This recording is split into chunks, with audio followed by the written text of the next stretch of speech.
Ever feel like your plants are just stuck? You give them water, you top them with compost, but they refuse to grow. You may not have a nutrient problem, you may have an invisible wall right underneath your feet.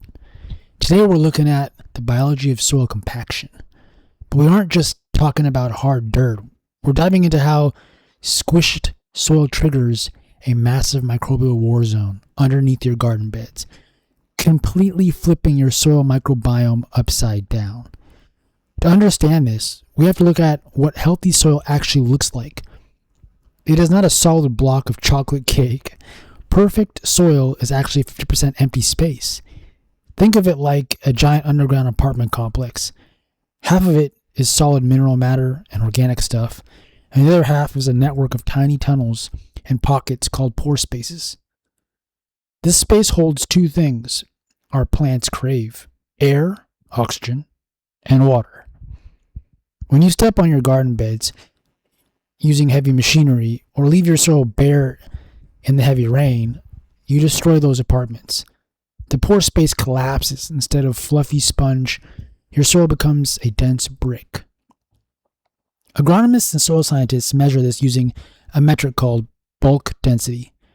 This is just a fancy way of saying how much a specific volume of dry soil weighs. In healthy, uncompacted garden soil, your bulk density sits comfortably around 1.0 grams per centimeter cubed to 1.3 grams per centimeter cubed. At this level, roots can easily push through the soil particles like a knife through butter. But as compacted soil and compaction begins to set in, the number climbs. Peer-reviewed agricultural research shows that when bulk density hits a critical threshold of 1.6 grams per centimeter cubed to about 1.8 grams per centimeter cubed, root restriction spikes drastically. At this 1.6 gram per centimeter cubed, your plant roots hit a physical wall. They stop growing downward and start growing sideways and lose their ability to drink or eat.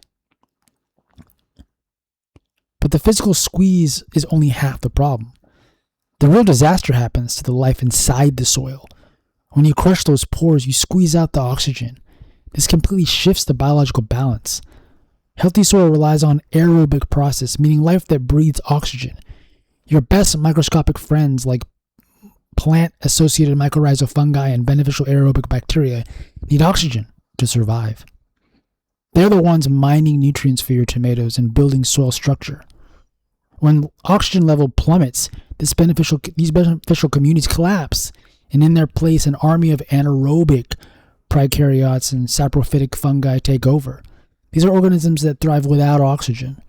This biology shifts, and it alters the carbon and nitrogen cycle through your garden. Instead of turning nitrogen into plant food, anaerobic bacteria turn it into gas, literally evaporating your fertilizer into the atmosphere. Even worse, anaerobic conditions encourage root-rotting pathogens to thrive.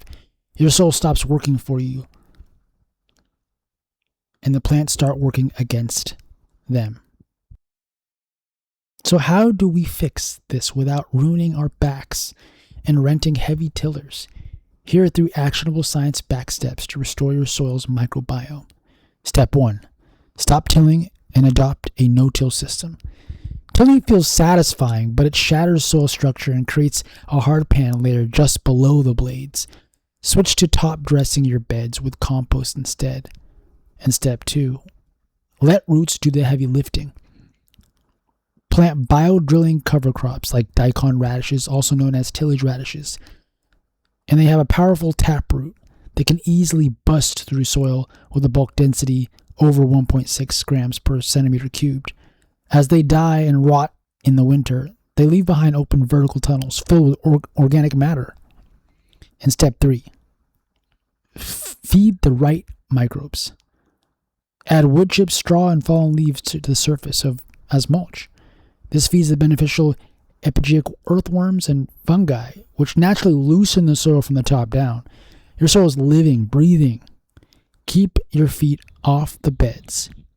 Keep the soil covered with plants. And let the microbiology do the digging for you. Stop guessing on soil health and start growing with our free living soil indicator self-assessment. Just add your name, email, and answer a few questions about your grow area, and the tool will output a customized soil health score with targeted description of your soil biology baseline, so you can start improving your natural soil fertility. Click the link in the description section to get your soil health score. When soil thrives, everything else follows.